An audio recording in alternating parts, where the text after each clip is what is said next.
Достар, барлықтарыңызға сәлем, және менің арнама қош келдіңіздер. Және бүгінгі видеода мен сіздерге өзімнің қолдан жасалған Рафаэлло деген видеоны түсіретін боламын. Және менің сіздерге алдыңғы видеом және менің туған күніме берілген сыйлықтар деген видеомның ұнағанына өте қатты қуаныштымын.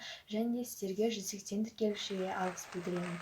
Иә, достар, мен 180 тіркелуші қатты армандаған болатын, менің арманымды орындадыңыздар. Және келесі видео мен сіздерге уәде еткендей 180 тіркелуші болғанда тіркелушілерім күнді басқарады деген видео шығарамын деп айтқан болатынмын. Және негізгі түрде ол видеоны осы видеодан кейін міндетті түрде шығаратын боламын. Қазіргі таңда түсіріп жатырмын. Барлығы дайындықта, міндетті түрде сіздерге шығаратын боламын. Сіздерге үлкен рахмет, менің арманымды орындадыңыздар. Енді 200 тіркелушіге жеткізейік. Және де бүгінгі жасалатын тағам өте оңай, тіпті 10 минутта жасалады. Сондықтан да пікірлеріңізді қалдырып, кері байланыс жасап кетуді ұмытпаңыздар. Менің арнама тіркеліп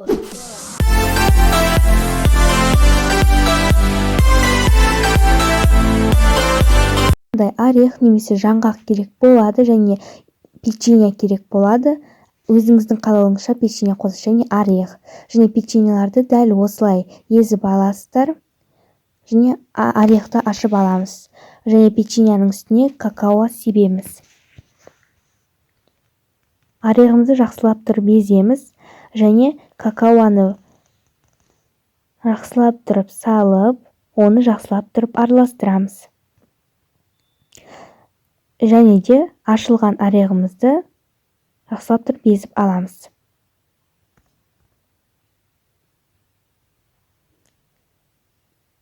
Орех өте майда болуы керек, жабысқанға сол кезде оңайырақ болады. Міне дәл осылай жақсылап тұрып езіп алыңыздар, 5-7 минут есеңіз жетеді. Және де майды ерітіп, асықпай ерітіп майды, содан кейін бағанағы жасаған қоспа, яғни печенье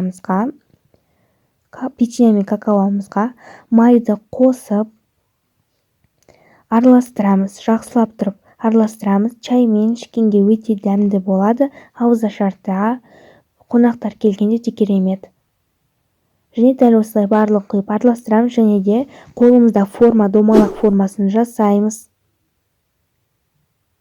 Жасау өте оңай, өте дәмді, майлы тамақ. Бірақ дәмі өте бәрі тәтті болады, істеп көріңіздер. Дәл осылай сосын орехке батырып, немесе жаңғақ та бола береді. Өздеріңіздің қалауларыңызша дәл осылай істеп шығамыз.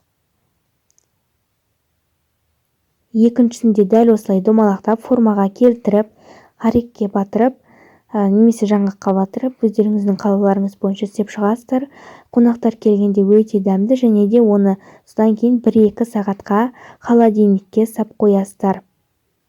Бір күн тұрса да өздеріңіздің қалауларыңызша 1-2 сағат негізгі түрде жеткілікті болады. Дәл осылай қалғандарын істеп шығамыз.